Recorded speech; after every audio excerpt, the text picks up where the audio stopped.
কিছুদূর যাই, আবার বলে আমি আপনার নামে কমপ্লেন করব, আপনি এটা করতে পারেন না। কিছুক্ষণ পর আবার গিয়ে বলে আপনি না আসলে আমার গুরু হওয়ার কোনো যোগ্যতায় রাখেন না। পুরো রাস্তা সে এভাবে একটা না একটা কিছু না কিছু বলতেই থাকে। তো মজার বিষয় হচ্ছে সেই গুরু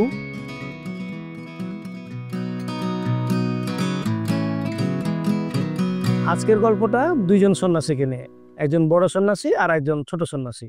তারা একটা মন্দিরে একসাথে থাকতো এবং সেই গুরু তার যে শিষ্য তাকে নানানভাবে দীক্ষা দিতেন তিনি।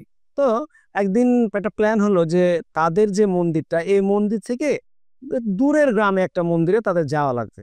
যাই হোক, পরের দিন সকালে তারা রওনা দিলেন। গিয়ে যাওয়ার পথে না একটা নদী ছিল, ছোটখাটো নদী একটা, ওটা হেঁটেই পার হওয়া যেত, শুকনো নদী। কিন্তু ওখানে গিয়ে তারা দেখলেন যে নদীর পানির উচ্চতা বেড়ে গেছে, কারণ আগের দিন বৃষ্টি হয়েছে অনেক। এই বৃষ্টি হওয়ার কারণে পানি অনেক বেড়ে গেছে। তো ওই সময় এটা তারা দেখছিলেন এবং চিন্তা ভাবনা করছিলেন কি করবেন। ওই সময় দেখলেন যে একজন মহিলা ওখানে ইতস্তত ভাবে দাঁড়ায় আছে, কি করবে বুঝতে পারছে না।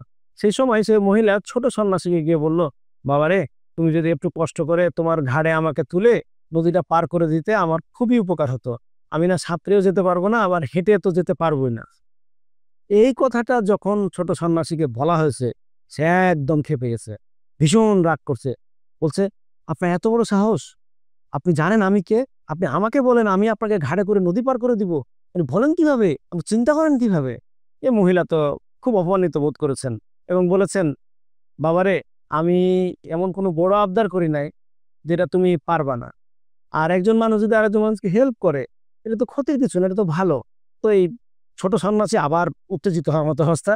তখন তার যে গুরু, উনি এগিয়ে আসলেন এবং এগিয়ে এসে বললেন, মা, আমি আপনাকে পার করে দিব। এবং তিনি খুব সুন্দর করে সেই মহিলাকে ঘাড়ে নিলেন, ঘাড়ে নিয়ে নদী পার করে নামিয়ে দিলেন। তো ওই মহিলা সেই গুরুকে ধন্যবাদ দিয়ে কৃতজ্ঞতা জানিয়ে তার রাস্তায় নিয়ে হাঁটা শুরু করলেন। এবং এই দুই সন্ন্যাসী তারা যে জায়গায় যাবেন, সে তাদের যে গন্তব্য, যে মন্দিরে তারা যাবেন, সেদিকে হাঁটা শুরু করলেন। তো হাঁটা শুরু হওয়ার পরে কি হলো, এই যে ছোট সন্ন্যাসী যে শিষ্য, তার বলা শুরু হয়ে গেল, তার গুরুকে বলছেন, আপনি এটা করতে পারেন না, আপনি কোনোভাবে এটা করতে পারেন না, এটা কোনোভাবে মেনে নেওয়া যায় না। আপনি একজন এত বড় একজন গুরু হয়ে, সন্ন্যাসী হয়ে আপনি সাধারণ একটা মহিলাকে ঘাড়ে করলেন, নদী পার করে দিলেন, এটা আমি কিছু মেনে নিতে পারছি না। পুরোটা রাস্তা সে এভাবেই বলতে থাকে। কিছুদূর যাই, আবার বলে আমি আপনার নামে কমপ্লেন করব, আপনি এটা করতে পারেন না। কিছুক্ষণ পর আবার গিয়ে বলে আপনি না আসলে আমার গুরু হওয়ার কোনো যোগ্যতায় রাখেন না। আপনি সাধারণ একটা মহিলাকে মাথায় করলেন, নদী পার করে দিলেন। পুরো রাস্তা সে এভাবে একটা না একটা কিছু না কিছু বলতেই থাকে।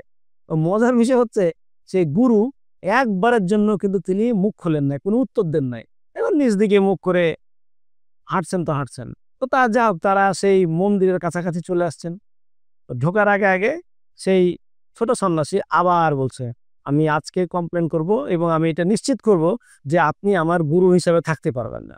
তো বড় সন্ন্যাসী এতক্ষণ কিছুই বলেননি, উনি চুপচাপ শুনছিলেন। এবার ছোট সন্ন্যাসীর ঘাড়ে হাত রেখে বললেন, আমি সেই মহিলাকে ঘাড়ে করেছি, নদী পার করেছি এবং তাকে মাথা থেকে নামিয়ে দিয়েছি, উনি চলে গেছেন। আর তুমি যেটা করছো, সেই মহিলাকে এখনো মাথা থেকে নামাতেই পারছো না। প্রিয় দর্শক, বিষয়টা কমন পড়েছে। এরকম কিন্তু ঘটনা আমাদের চারপাশে অনেক হচ্ছে। আপনি আপনার ফ্যামিলিতে দেখবেন, আপনার অফিসে দেখবেন, আপনার কমিউনিটিতে দেখবেন। কিছু মানুষ আছেন যারা ছোটখাটো একটা বিষয়কে দিনের পর দিন মাথায় বোঝা করে নিয়ে ঘুরতে থাকেন। দিনের পর দিন তারা এটাকে মাথার মধ্যে বসিয়ে রাখেন এবং এটা বোঝা বহন করার মতো এটা বহন করতে থাকেন।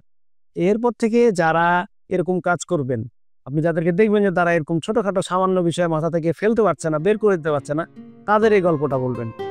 আগামী পর্বে আরেকটি নতুন গল্প নিয়ে আপনাদের সামনে হাজির হব। সে পর্যন্ত ভালো থাকবেন, সুন্দর থাকবেন। ধন্যবাদ।